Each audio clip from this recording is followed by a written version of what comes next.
What's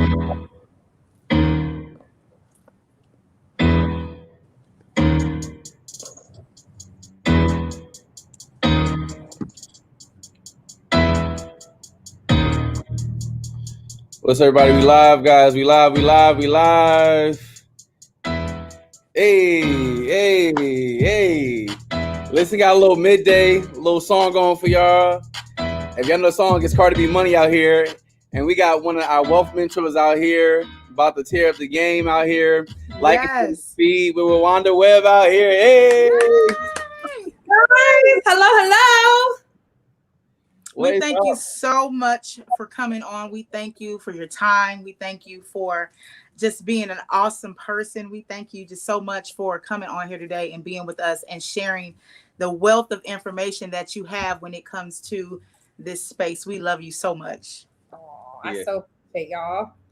Nah, you're so Wanda, we've both been following. I've been following. So Brandy was been following you, and I've been following. I told Brandy before, like, man, I know her for years, and just seeing her on the stages doing Zooms with this company and another company. But one thing that always stood out to me about the most is your drive, your love for God, your love for your family. Yes, and you just dope. You know, so it's so cool when, you know, to be able to be in the same space as you and know that you're so authentic.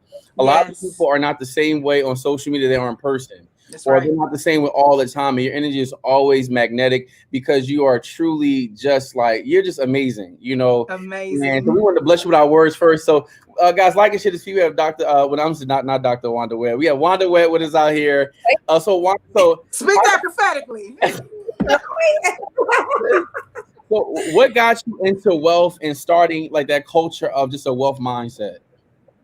Yeah, so this just goes back. If I could be honest, what made me really start wanting to understand money and understand wealth was the fact that as a kid we didn't have any, you know, and I would look out into the world and I'm thinking, not everybody's broke. What are we doing wrong, or what are we not doing?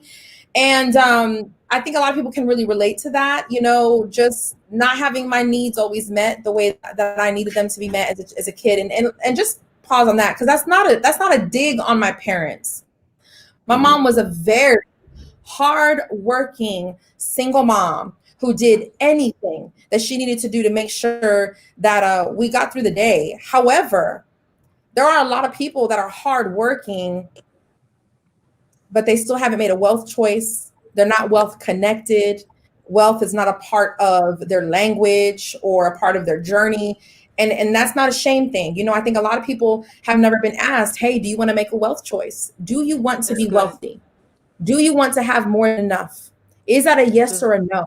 A lot of us have never, we kind of think about, you know, well, let me just finish this degree. Let me just get this job. Let me just pay these bills. Let me just get above water, Wanda. And then when I get above water, now I can start thinking about extra. But that's not the way wealth works. Wealth needs you to make a decision from the very beginning when there is nothing, when there is no extra, when you do feel like this, that's when you have to say, this is enough. Dennis Kimbrough has a book called The Wealth Choice, and he is a professor at Atlantic Clark University, and he specifically talks to Black communities about building wealth.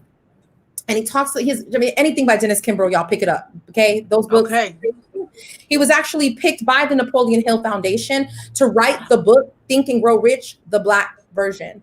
And so he talks about how communities have never had to sit down and say, hey, do you want to be wealthy?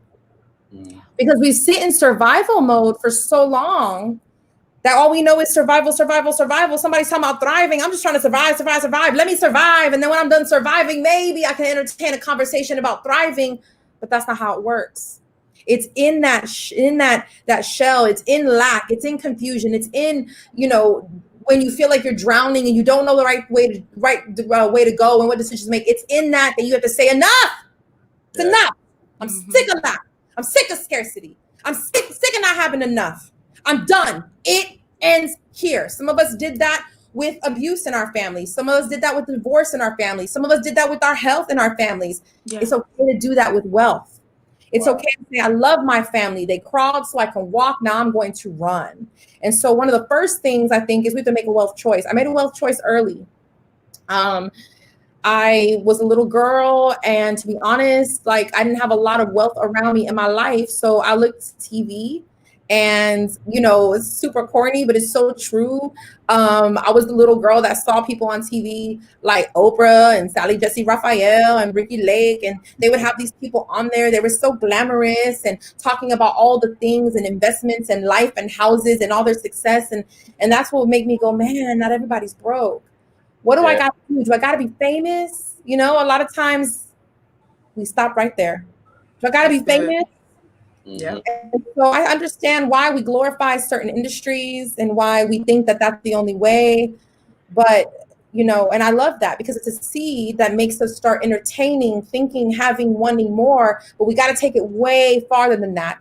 I believe for me, when I took it further from just I want to be rich and I want that life is when I read my first book, Rich Dad, Poor Dad by Robert Kiyosaki. Now, listen, on a personal level, I'll just be honest, not my favorite person.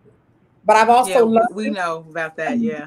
I've also learned that I'm going to take the knowledge from even my opponents, and I'm going to found communities. So keep talking while you're talking. Just drop those gems so I can take them back to my people and we can do it better. So, Rich Dad, Poor Dad, I read that book. I was 21, 22 years old. Actually, the way I got that book, I went on a blind date. And he was like, oh, I'm still getting ready, give me a moment. Okay, cool. And I sat in his vehicle and he came and there was some books in the car. And I was like, oh, I think I've heard of this book. I just saw him get interviewed. I saw him get interviewed. It was a rerun. I saw him get interviewed by Oprah, Robert Kiyosaki. I know that book. And he goes, yeah, I read that. And I was like, did you like it? He was like, it's one of those books. Basically, you got to have money to make money. And I was like, oh, he's like, you can have it. And that was the last time I saw that boy. He played. I know that's right. That was the only thing about that blind date. Praise God for Randy. What about that blind date? And I just was like, I got a free book. I mean, somebody gives you a book, you take it. I don't care how rich you are, whatever you are, you take it. I took that book. I wrote my name on it. I wrote my name on the inside of that book, my maiden name. And I read that book. And it wasn't long after that I met my husband. And I read that book and I was so excited about what I was reading in that book. I mean, I actually cried reading that book because I realized that if I did not change, that I was going to be poor forever. That if I didn't fight my way out of poverty, I was going to be poor forever. And I remember reading it and there was a part where he talked about, going to school, getting good grades, getting the degree, you're literally preyed upon. If you are the educated middle class, you are actually the most lucrative part of the American dream. Thank you for all of your tax money, because that's exactly what it is. And I remember reading it and I was in college and I had a full scholarship, but still I was working 3 jobs to pay that overpriced college rent. And I remember crying because I'm thinking, I'm doing all this. I'm going to school. I'm getting the great strays. I'm tired. I don't feel like anything's changing. I'm broke.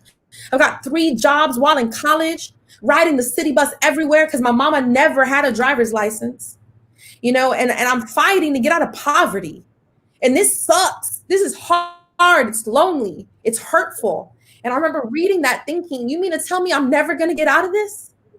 But he breaks you down to reteach you that you got to go find a different way. And he talks about multiple ways. One of the ways he talked about was real estate. And so I said, I'm going to get a rental property. I don't know how. I know I'm broke. I know I'm living in an apartment with 3 other girls splitting rent. I get it. But I'm going to get me a rental property. I don't know how. And when I met my husband and we started dating, I brought that book up. Actually, it was in my purse. And I was like, I've been reading this book. Oh, it's so cool. And he was talking about real estate because he was purchasing a home in the area. And we were talking and we had that. And I gave him that book.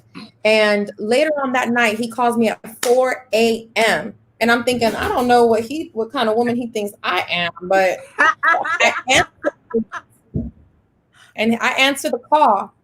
And he says, hey, I just finished that book.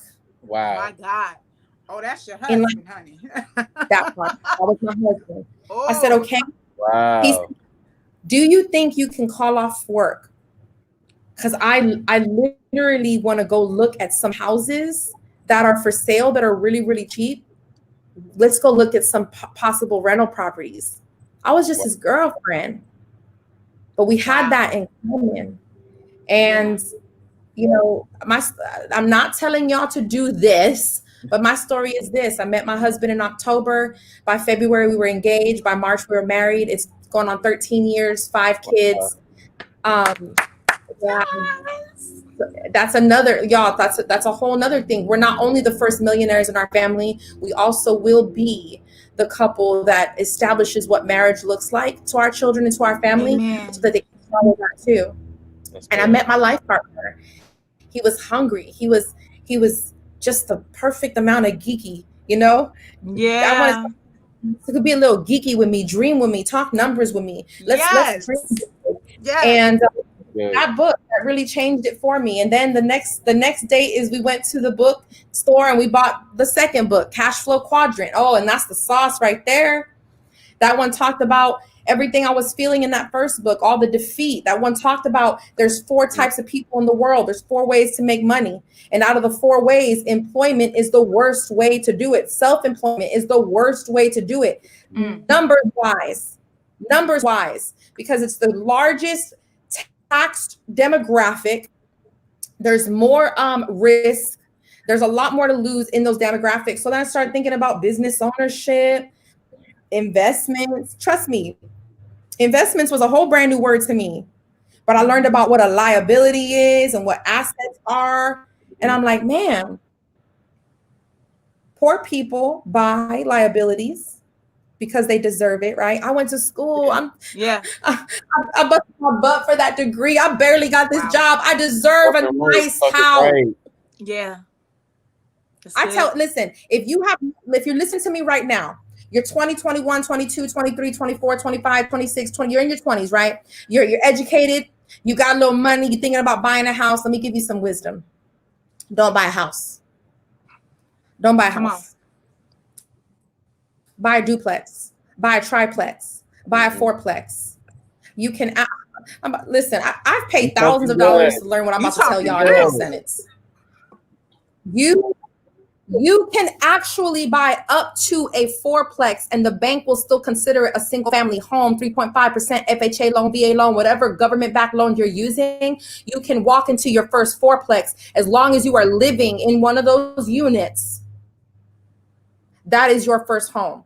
But what do? We're 24, 25. I want a nice house to post on Instagram. I want to stunt a little bit. Listen, 23, 24, we were married. I wanted the nice stuff too. We worked hard. I was going to nursing school. My husband was training to become a pilot. We deserve a nice house. We got a baby on the way. I've got 2 stepdaughters. We deserve this. And my husband would just say, trust me, baby, this is the plan. This is the plan, remember? And I didn't always like the plan. Because sometimes the plan involved living in a fourplex on the side of town. Yeah. But it's been 13 years now, guys. Every single one of those decisions has continued to pay me. I'm still getting paid right now off those properties. You know, sometimes it's time to cash one in for some equity. I got a house in West Texas. I'm so grateful. It's going to bring me about an annual year salary and I've had it for over a decade. Wow. And so what I'm saying is that education, that self-education is what made me start looking at money and decision-making different. We get sold such a trap. Go to school. Massive debt. Somebody's gonna be mad at me what I'm about to say. Education equals education. It does not equal income. You're talking right. Listen. Education equals education. It does not equal income. My husband has a master's degree. I have a nursing degree. Of course, I love my education, but we feel so entitled to debt in this country that we get upset when we can't go into it. Oh, you get mad at me. You're mad at me because I'm telling you don't go into debt for a college degree because you feel so entitled to debt. Wow. Think about that. It's crazy. I'm gonna tell y'all, every millionaire I know personally has not made their millions off a degree. That's true. In fact, most millionaires I know never entertained college for more than a year or two. So you can argue whatever you want. You can say what you want. Do what you want. But I know the path, and I know that we get sold a lie. Go to school, massive debt, work really hard, then go get a really good job, Okay. And then after you get the job, what do? You get the spouse. Right now they got debt. Now it's debt times 2. Then you go buy the house, debt times 3. Now you got the kids. Ooh-wee, I got 5. So I know it costs a lot of money. And then you wake up, you're 35, and you're like, I don't like the house I live in. It's deteriorated already. I have no investments. I don't like my job, but I need it. My wife works full time. So I don't even have permission. I don't have first dibs on my spouse's time because that's being sold to the next man. Wow. So we just kind of fall into this pattern of life. And then we get to 35, 40 years old, which you swear is so far away, but it's not. It's 35 not. And you look and you're like, I don't even want none of this. Who tricked me into all of this? Yeah. That's good. So you got to start asking some questions. You got to start setting early. I have my niece lives with me, and she just graduated in June. She graduated. Amazing kid. And all her friends are going to college. She's coming home like, Auntie, so-and-so's going here. And I'm like, yeah, so-and-so's parents have no money. How are they affording it? She says they're just student loans. They're just, to them, it's really, really worth it. And I was like, all right, baby, let's make it make sense. This is a liability. It's not an asset until it makes you money. That's a fact. Yes. It's a liability. That's good. And I told her, so let's talk about that. We would never buy a car or a house and not ask what the monthly payments are. But we go into student loan debt and we don't realize that most of us are agreeing to pay $3,000, $4,000, $5,000 a month for this education that promises nothing. I want you to go ask someone who just graduated college in the last 3 years how that's working for them. Now, I'm not against education because my husband is getting doctorates right now because now we can afford some liabilities. That's right. Okay? That's good. Not against education, but what I'm saying is let's be very, very clear that education does not equal income. Not even doctors, not even lawyers. Lawyers are salespeople. They have to go find clients. They have to sell themselves to a firm to go find clients because they're salespeople. Doctors are the same thing. They have to go to practices and sell themselves and then take care of people. I have a girlfriend in San Antonio, Texas. She's an amazing doctor. She also can never go to lunch with me without checking her bank account because she's so far in student loan debt. And she's a doctor, an amazing doctor. And so I started to look at all that and I was like, I don't like the way this looks. Can I make a different choice? And I read just enough books. Read just enough books that told me, a different choice. And so first thing my husband and I did, we were dating and we, this is 2007, 2008. All right. Everything was white tees, golds in the mouth, dreads, right? Everything was that.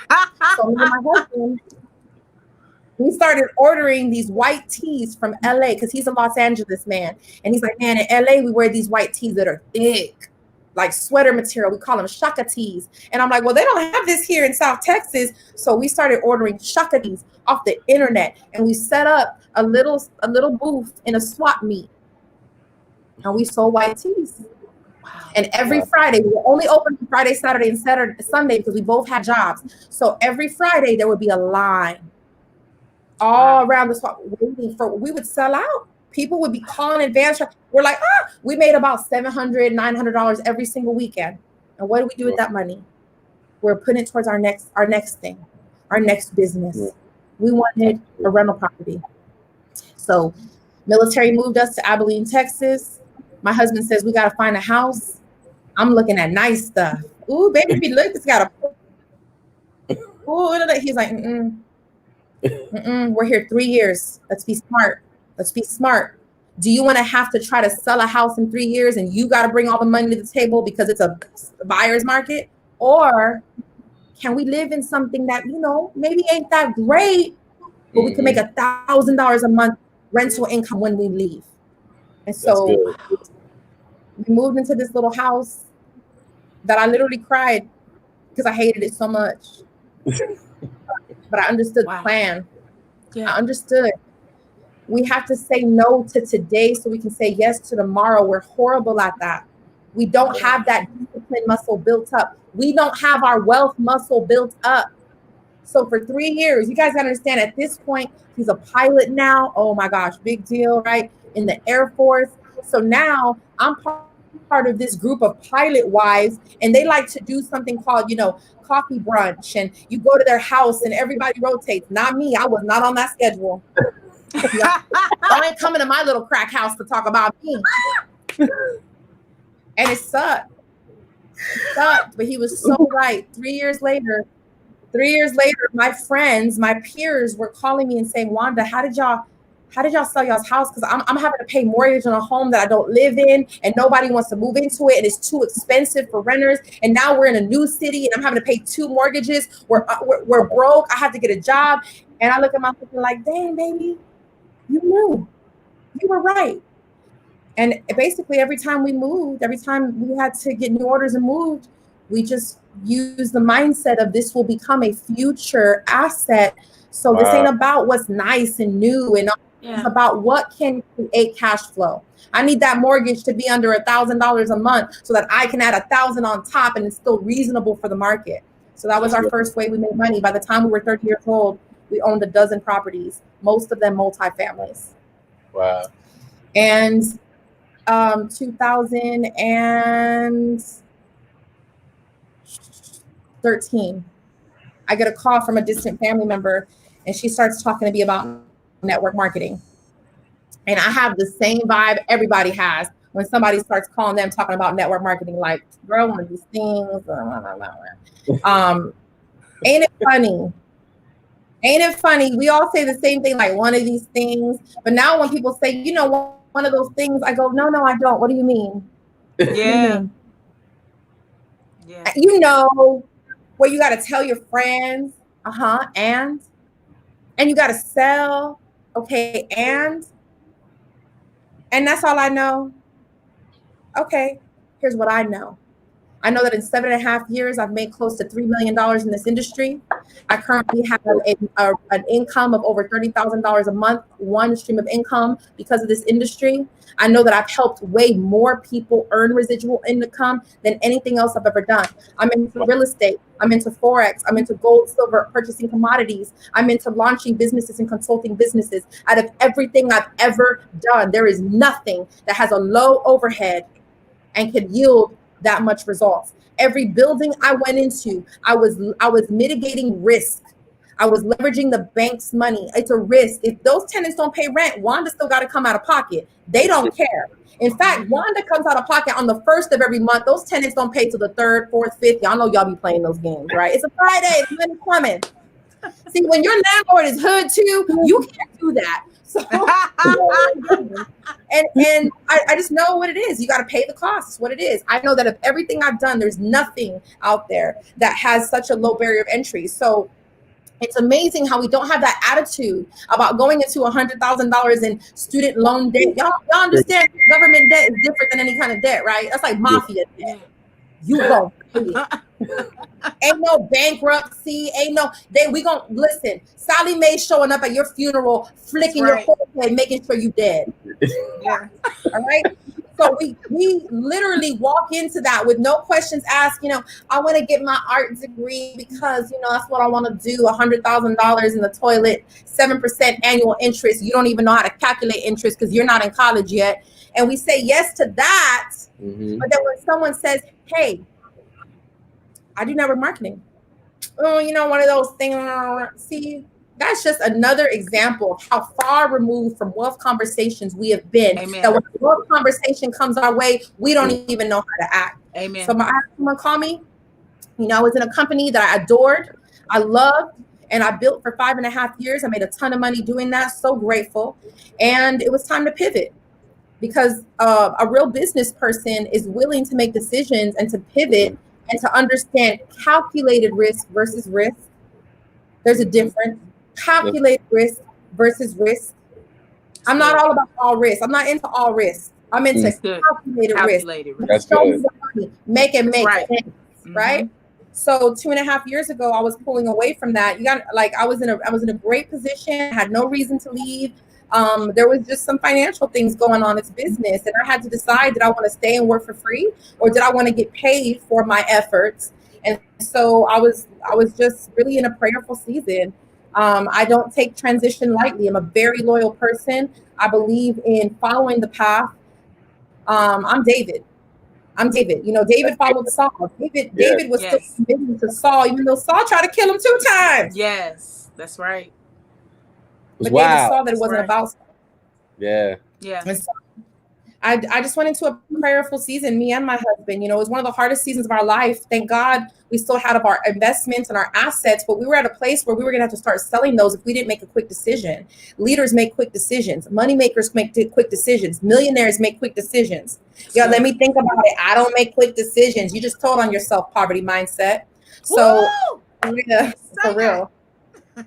So we just went through a prayerful season. I talked to my pastor. I was talking to my therapist. I was talking to my family, people who were not financially incentivized to give me their opinion. And I said, I want to do something different. I've always wanted to be a powerful investor. You know, I too was still intimidated by these big conversations. So I'll run from it. But you know, you don't ever admit you're running from it. You say things like, that's just not my style. You know, it's just not what I'm into. That's just not, you know, I'm just not into things like that. We know that you're not into millions and trillions of dollars yet. That's why we're offering it to you. It's good. Come on here. And so I had some of that too. Like, I don't know, is it a lot of numbers? I'm not, you know, I'm a fun person. I like lifestyle and fun and fun and fun. I had the same language, but I also knew that it was time for me to stop teaching my community how to spend money and to start teaching them how to make some money. Yeah, that's good. And when I came, I met Christopher Terry in Las Vegas. We probably were there for about 5 hours talking, asking tough questions, calculating this transition. I got nothing, you know, I got no, you know, sometimes you hear like, oh, you're a big leader. What did you get? Nothing. I got a link to sign up with. That's what I got. I'm so grateful. I'm so grateful. You know, I didn't get, I got a position. I got a link and I signed up. That's what I got. And I worked hard. I just wanted this to work. I believed in it. Forex proved itself to me quickly. Within 48 hours, I was making money. So I was like, all right, this is legit. That week, I transferred that to my checking account. I was like, let's see if this hits. Oh, snap, it's there. Okay, but let's see if it comes up the ATM. So I went to the bank, stood at the ATM. I'm looking around like, this is legal money, right? Take my Forex money out of my ATM. And I sat, and it came out. And I sat down right there by the ATM. And I didn't want to forget that moment. And I sat there with that money in my hand. And I said, you just made this money trading Forex in the market. You didn't even know that was possible a week ago. Wow. And I held it and I looked at it. And for me and my big family, it was about a week's worth of grocery money. And I sat there and looking at those bills, talking out loud to myself, you didn't even know this existed a week ago. I'm thinking, what did I get myself into? This is insane. So I started getting more involved, started getting on the lives, started checking who the leaders were, started doing background checks on all the leaders. Who's David Immunite? Who's Brandon Boyd? Who's Dr. Jewel? And then I had a mutual friend with David Immunite, and I said, God, if it's your will, make it happen. I hit my friend up. I said, what's the chances you can get me on the phone with him? He said, he's a very busy man. I've never talked to him myself, but he's my fraternity brother. I said, well, I'm believing. I'm asking God for this conversation. Send the text message. Within 5 minutes, David said, I'll get on the phone with your friend. Didn't even know who I was. Got on the phone and I said, hey, I know you don't know me. I want to be bold. I don't want to waste your time. I'm a top female earner in a different company. It's time for me to pivot. This has been a really hard transitional season. I'm partly heartbroken, if I'm being honest, but I know that I need to be a sound businesswoman, and that God has given me the wisdom to understand the writing on the wall. And he's shown me things that I shouldn't even seen. So I understand it's time for me to pivot. And I'm considering this company heavily. I don't know what to do. I'm emotionally disturbed right now. I'm heartbroken. I'm hurting. What do I do? And he paused. I was like, hello? And this is what he said. This man makes over $1 million a month. He's the top paid African-American in network marketing in the world, Craig. And he said, are you in a business? Are you in a business? Are you in a relationship? I said, well, a little bit of both. You know, my business is my relationship. He says, is this a bond that is still benefiting you? Or has this bond now held you down? Are you tied? Is there a spiritual tie that you cannot cut? Man, when he started to what it was and I didn't see it, when you're inside the jar, you can't read the label. And when he said that, I said, yeah, I got some more praying to do. So I left that call, and literally, for real, me and my husband, I mean, we were season of fasting and praying, and we were just like, God, if I have made anything in my life my golden calf, remove it from me right now. Oh God, take it all away.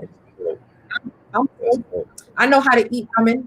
I know how to make chicken, rice, and beans 100 million ways. I know how to survive, so I'm not worried about that. I'm worried about whether or not I've turned my blessing into a burden. Have I idolized this? Have I worshipped this? I command you to take this golden calf away from me. And the next thing I knew, I didn't even have to leave company because they were getting rid of me for asking too many questions. It's exactly what I need to happen. It gave us the bravery to school. And within 60 days, what took me 5.5 years to build was 100% replaced. In 60 days, we hit the mark of Chairman 10 in 59 days. On day 60, that refreshed. We hit Chairman 25 in 16 months. Now earning over $30,000 a month in this company. But the best part, y'all, the best part is I have hundreds of people on my team earning more residual income than they've ever had before. And they know what to do with it. They take a little piece and they put it in the market. And every day I wake up to people saying, look what I did last night. Look what I traded. Look what I learned. Oh my gosh, Wanda, I'm trading gold. I'm trading silver. Wanda, I'm learning about the stock market for the first time in my life. Look what I was able to do. Even the people on my team who are still just baby learning, they're earning 2-3% a week and they're brand squeaky new. And so the best part isn't even what my family's been.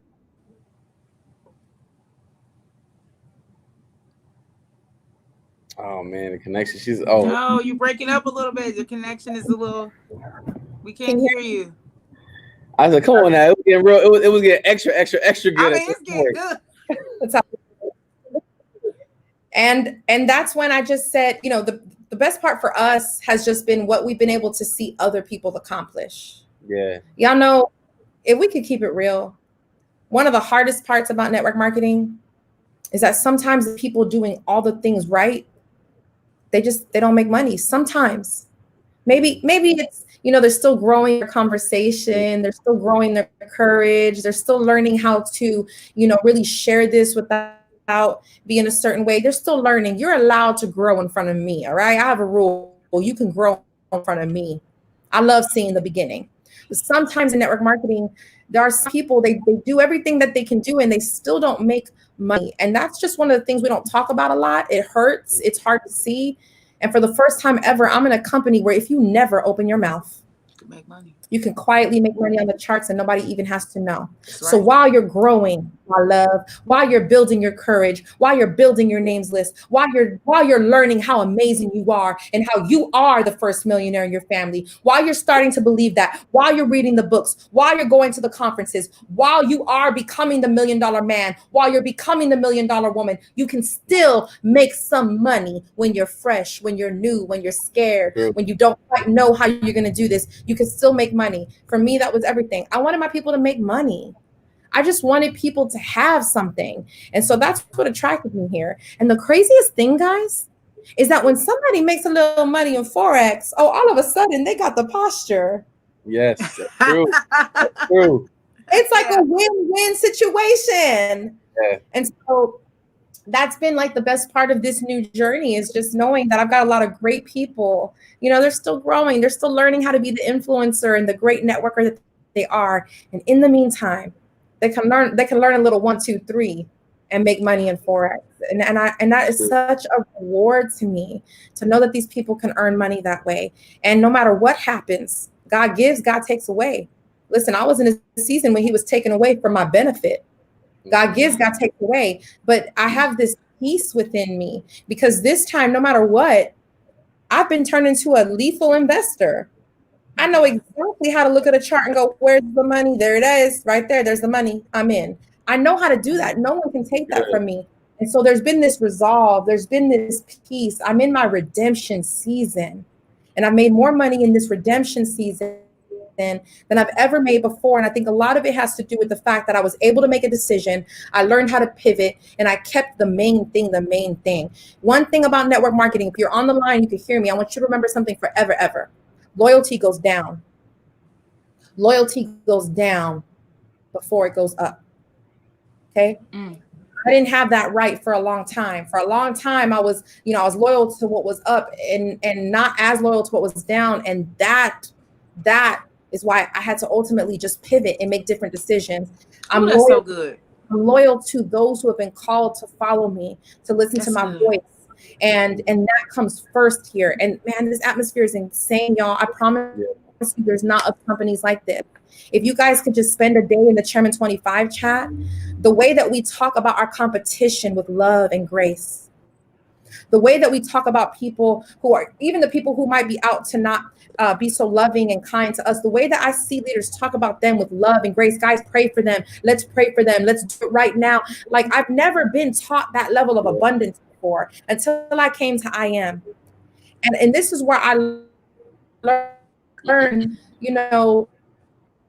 shame people, have grace. If people leave you, be the person they want to come back to. Don't worry about what other people are doing. Don't worry about who's naysaying you. Don't worry about the people who wish you ill. You should feel sorry for them because they're vibrating in a poverty mindset. Pray for them, love them. I'm so grateful to have a place where when somebody talks ugly about me or questions my motives, I realize that it's not flesh against flesh. It never was. It's spirit against spirit. That's right. So I've got to be wise. I can't move the same way, and it's okay. It's all good. This is part of growing. And so just to be in this space, I feel like I forever wanted to be the $1 million woman. And now that I am, I realized that I was shooting way too low. I got to catch up. I have people in front of me, my examples and my peers that are doing that every single month. And I'm so grateful to be here to witness it, to see it closely. I'm seeing it with my own eyes. And I know that I'm in the right space. I just have this peace that I've never had. I used to chase money forever. And now I'm not chasing it. I have no desire to chase it. I'm attracting it. I'm growing to it. That's good. That's good. And it's just crazy that it's so different. The wealth journey is nothing like you think it will look like. It has so much to do with who you're becoming.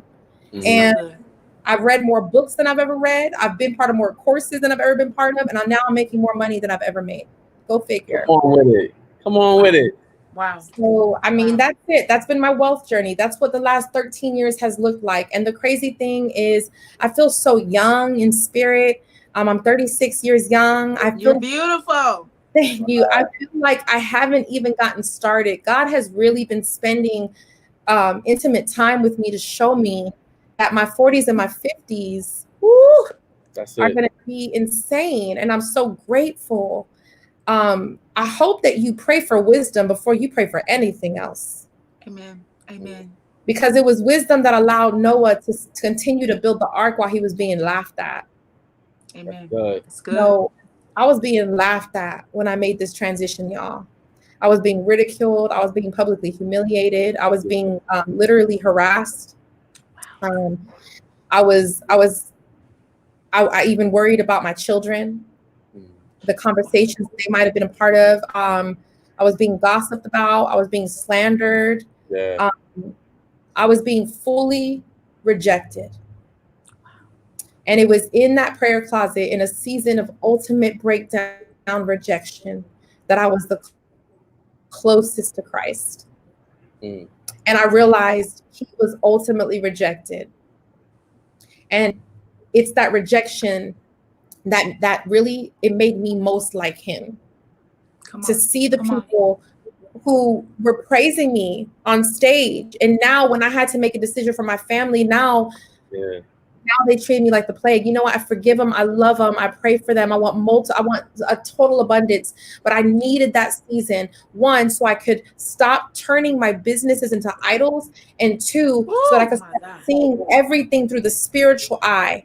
And I'm so grateful because the greatest people that we know of, the stories that last centuries, the greats of our world, we know them because they were publicly and ultimately rejected, and they still sustained the promises that were for them. Oh, that's good. That's good. And so this has been my Joseph season. Come on, Joseph. And you know, good. I will still love on them. I will still break that bread and feed their families when they stand in that line, because that's what I've been called to do. And so wealth is such way more of a complicated journey than you could ever imagine, but it's absolutely worth it. I would not change it. As we're in a pandemic right now, it makes my heart hurt more for people.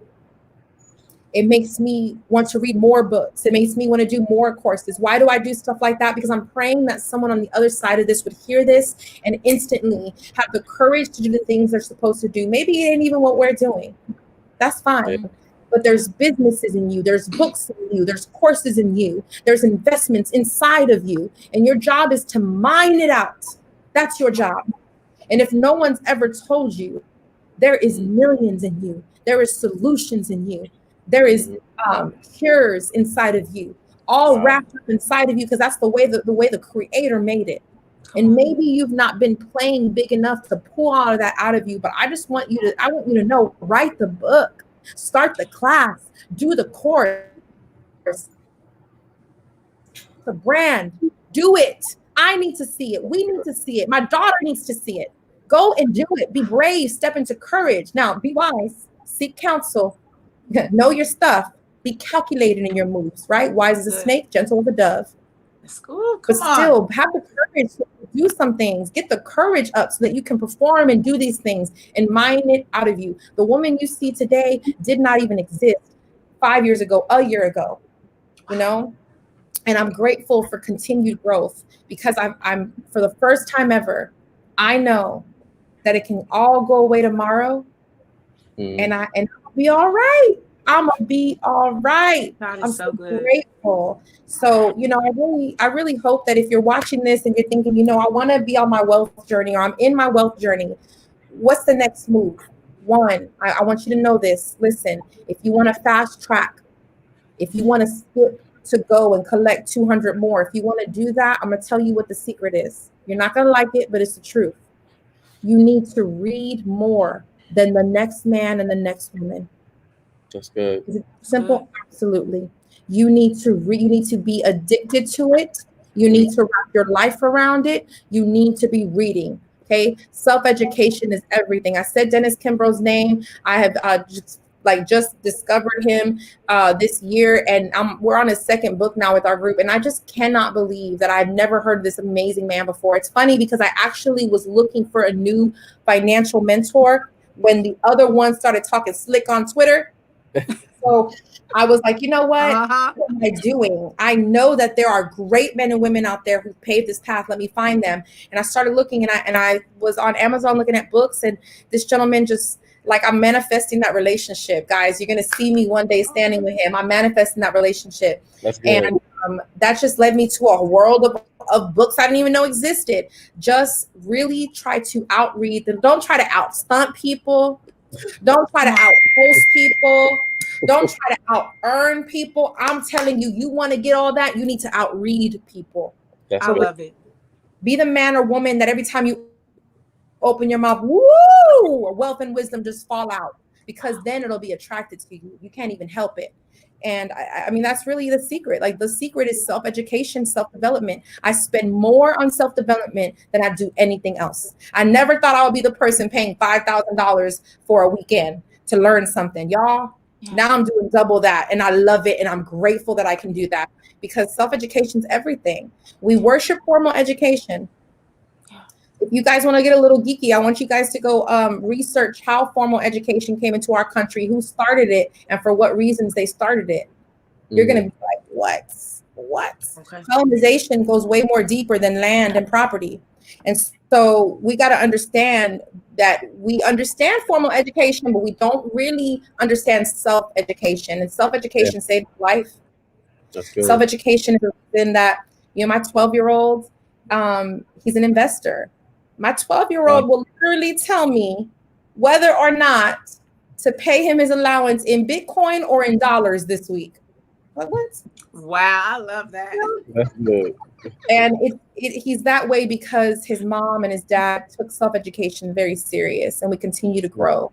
So if you're looking at this and you're like, I want the house, I want the cars, I want the marriage, I want the millions and the investments. I get it. I wanted it too. But more than anything, I want you to want the wisdom.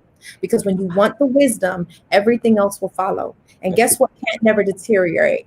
Guess what can't never catch on fire, get stolen, broken into, get taken from you, get sued away from you? Guess what can't? The wisdom. So if you crave the wisdom, you'll have everything else around you that is involved with that. That's good. Wow. You Wow. got I think I'm speechless because you my Jim, she gave us a whole gold mine. Man, she gave us the gold mine. She gave us the man. I appreciate y'all.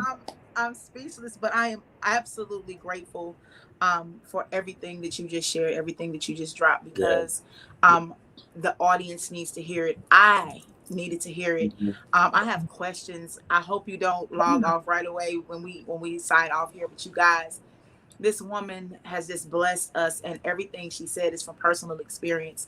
You guys take this and hone into this. We are in this space of this trading space, and we want you to be a part of this space. You heard everything that she said. I mean, I am humbled and honored to have been in your presence on today. Like, that's you just dropped some gems. Like, I'm full. Thank Appreciate you so much. Chef Jay, you have anything to say? Close us out.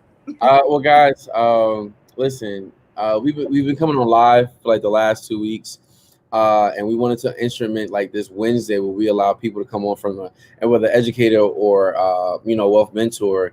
And you when you see the stories you hear from us, but when you're hearing these people that come on board, like, and I've known of her for years, but just to be able to really kind of sit at your table right here.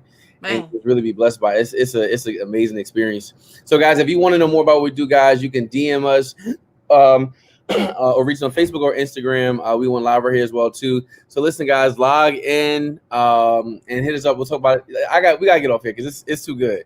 Man, I'm full. We'll see you tomorrow for Thirsty Thursday. All right, guys, have a good day, guys. Love you guys. Bye.